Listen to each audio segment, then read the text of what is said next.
Ugh, time to go through my morning daily ritual of looking through Twitter just to see something to be mad at. What is that?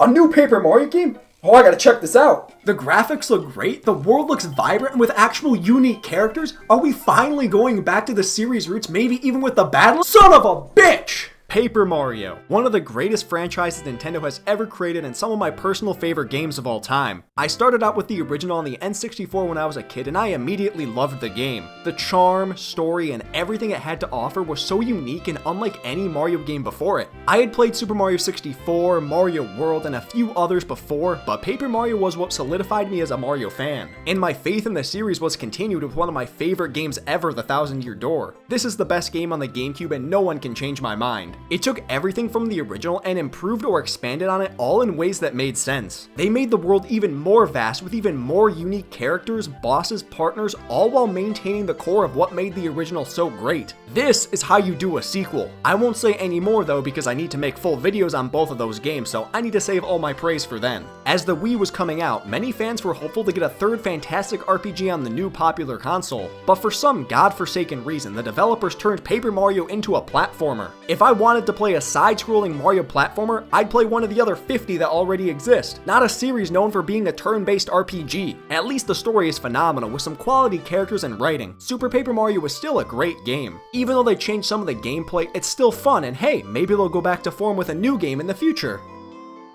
Nintendo asked themselves, what if we took a shit then threw that onto a 3DS? You get Sticker Star, that's what happens. This game doesn't even deserve me talking about it, that's how bad it is. Although I did make an entire video on it if you do want to check it out. After Sticker Star, I didn't even want a new Paper Mario because I was afraid it would happen again, and then Color Splash happened. This game is actually not that bad. Yes, it still has a worse battling system and suffers from Toad overabundance syndrome, but it has some good aspects as well. The writing is superb with legitimately funny dialogue, some solid characters, and the levels actually are enjoyable to explore and don't feel like lifeless generic Mario levels. Color Splash isn't on the level of the first three, but it's not nearly as bad as Sticker Star. Although to be fair, almost no game ever is that bad. Color Splash kept my hope for the series alive because the ideas for a good Paper Mario game were there, but it was still held back by some of Sticker Star's stupid fucking shit ideas. And with a growing desire for a Thousand Year Door remaster or a new game in that style, I felt it was possible we could see a new Paper Mario on the Switch. And then that day came when randomly Nintendo dropped a trailer for a new Paper Mario game. It looked promising, and although I had some questions, I couldn't wait to get my hands on it. Oh shit, it comes out in 2 months? Yeah, this game had like no development history at all. We didn't even know it existed, and then out of nowhere they drop a trailer of a nearly completed game less than 2 months away from release. I was so happy to play it so quickly, but also pretty scared how they might screw it up, but it's finally time.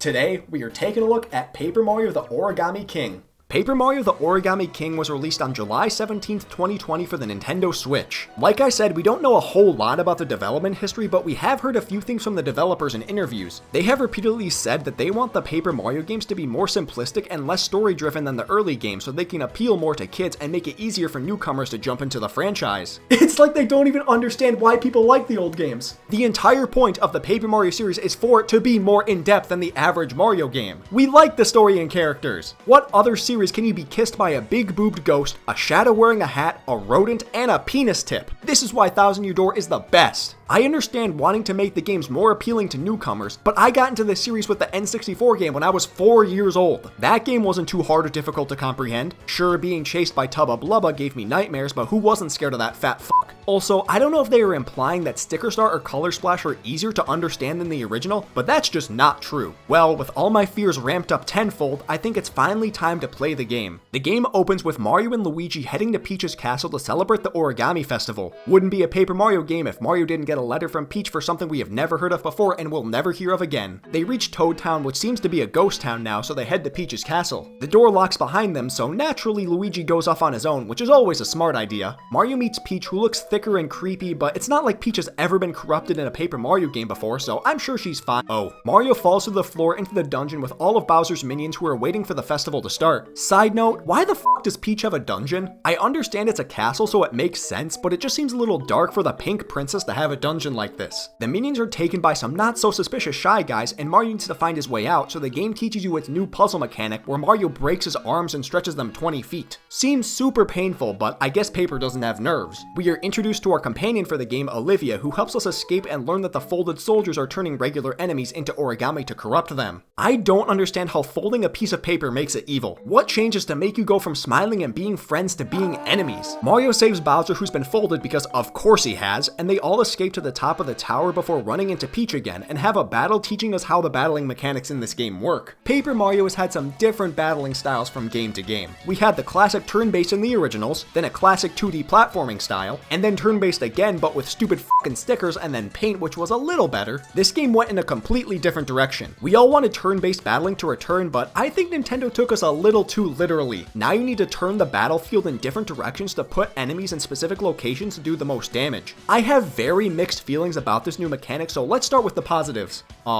It's unique, I guess. Okay, there are more positives than that, but undoubtedly, this is the most unique turn-based battling I have ever seen in almost any game ever. Needing to solve a puzzle to improve your attack power is a nice idea, and I appreciate needing to strategize more for battles, for the first 5 battles of the game. After that, it just gets so repetitive and unnecessarily annoying to just drag fights out longer than they should be. Why do I need to line up enemies that are gonna die in one hit anyway without the attack boost? It's a pointless step to make you feel like you're achieving something when it's really just a way to make the game last longer. Although I can't lie, it does feel extremely satisfying when you do complete a puzzle with like 12 enemies all in random places. But when there's only 4 enemies, it's pointless, and even more pointless when you realize there's no point to even doing the fights in the first place. This was my biggest issue with Sticker Star and Color Splashes battling. There's no EXP points, so there's no incentive to beat enemies other than coins, but there's already such an abundance of coins that you might as well just avoid enemies at all costs. Why can't Nintendo get this right? I would be completely fine with this battling style if there were EXP points to incentivize fighting enemies, but every time I run into an enemy as it currently is, I don't give a shit!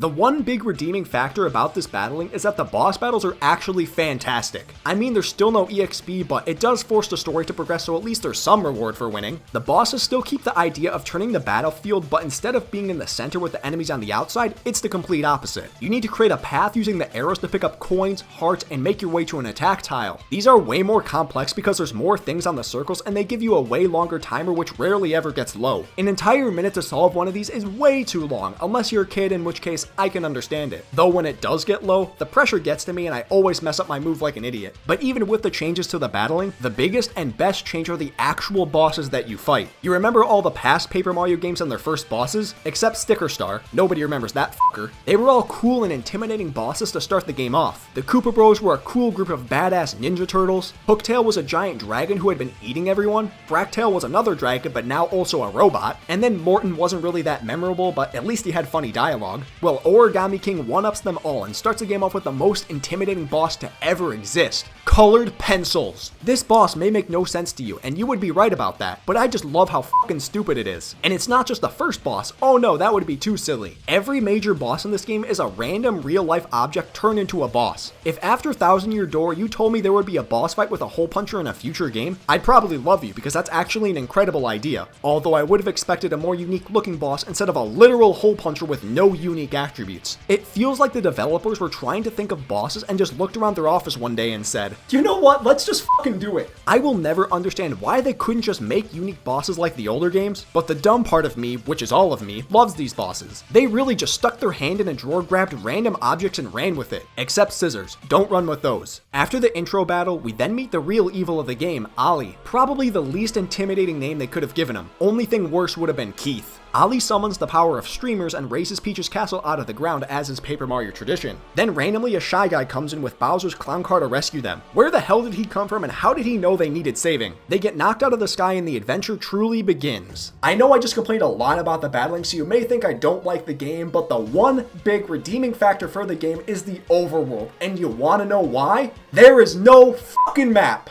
I cannot tell you how much I hated how Sticker Star split the game up into shorter levels like 2D Mario. Color Splash did it too, but at least the levels were larger and more enjoyable to explore. That is not what Paper Mario is about. Paper Mario is about having a large-scale world all interconnected with a central hub that doesn't feel disjointed. The original is the best at it with everything connecting to Toad Town, and I've always wanted Paper Mario to go back to that. And Origami King did exactly what I wanted. I mean, the game literally has Toad Town again as its hub, although it does look completely different. Toad Town isn't my favorite hub, that will always be Rogueport, but the way the game connects a location through Toad Town is unmatched. I can't believe I'm saying this, but I think I actually enjoy how Origami's King world is connected more than any game in the series. I never thought I would say that after the last two, but oh my god, they nailed the world and exploration, which is one of the best parts of Paper Mario. The other games connect to the hub, which makes sense, but you can't go from one area to another without returning to the hub. Sure, Thousand Year Door made this really simple with shortcut pipes in the sewers, but Origami King has that too, plus the areas actually seamlessly transition from one to another. This feels more natural than always needing to return to the hub just to go somewhere different if you want to explore or have a backtracking quest. And this is Paper Mario, so there's always a backtracking quest. The areas all feel distinctly different and are easily some of the best designed in a long time. All I need to point you at is Shogun Studios and Shroom City. These are what Paper Mario is all about, and the music is so good. Shroom City even has two themes, with the one called Sniff City being one of my favorite town themes in the entire series. That's another thing this game nails. The music is phenomenal and has some of the best tracks the series has seen in years. I don't think there's a single song in this game that I thought was underwhelming or didn't fit, which is a testament to the producers. The writing is also amazing, although that's to be expected from a Paper Mario game that's not Sticker Star. Characters have real personalities and the dialogue is straight up funny with references that don't feel forced for the most part. A perfect example is Bobby. He's the first companion you team up with, and although I wish he had a more unique design than just literally a regular Bob-omb, but his character more than makes up for it. He's funny and has a cool motive of trying to regain his memories and forms a close bond with Mario. Once he regains his memories, he has an interesting and tragic backstory which just adds to his character. I love Bobby. I hope nothing bad happens to him. The one game I don't think I'm going to have to deal with someone dying, Bobby sacrifices himself to save Olivia. Why is it every time I get attached to a character they die? This is probably the most depressing moment in any Paper Mario game, and I don't think anyone saw it coming. Mad respect to the developers for having the balls to do this. I do like how this game tried to reintroduce partners into the series, and they are all great characters, don't get me wrong, but I will stand by the fact that I wish they had better designs. For the most part, they're all just regular enemies or a little unique, like Bowser being folded, but nothing close to past designs. At least Professor Toad is relatively unique. I have no problems with him. But we also just have a regular Bob-omb, Spike, and Kamek all at different points in the game. Why can't we go back to the good old days where we had amazing designs like a pink Bob-omb, a Lakitu with sunglasses, and a Goomba wearing a hat? Okay, they weren't that unique either, but at least they had clothes. Origami King wasn't exactly what I wanted from a new Paper Mario game, but it still definitely surpassed my expectations. It has all the important pieces from the old games, and although I do wish the game still had EXP, I'll take anything over this shit. This game was a step in the right direction for the Paper Mario franchise, and if they keep up with this trend, the best for the series may be in the future. The story, world design, and characters are all on par with the old games, and you can make the argument even better. I won't make that argument, but you can if you want to lose that argument. There are still a few things that need to be cleaned up to be the best it can be, but compared to what we've gotten in the past, this is such a big improvement. If I had to rank this game, I would say it's probably at about the level of Super Paper Mario, or maybe even a tad higher. I have Thousand Year Door at the top with N64 just behind it, and I think Origami King is just a tier below, but not far off. And we don't need to look at the rest of that tier list. If Paper Mario wants to be at the top of that list again, all they really need to do is just make unique designs again. Just something on par with Bobbery, and I'll be happy. It's not even that hard. Just take an enemy, change the color, add some clothes, and make them depressed, and you're done. Easy peasy.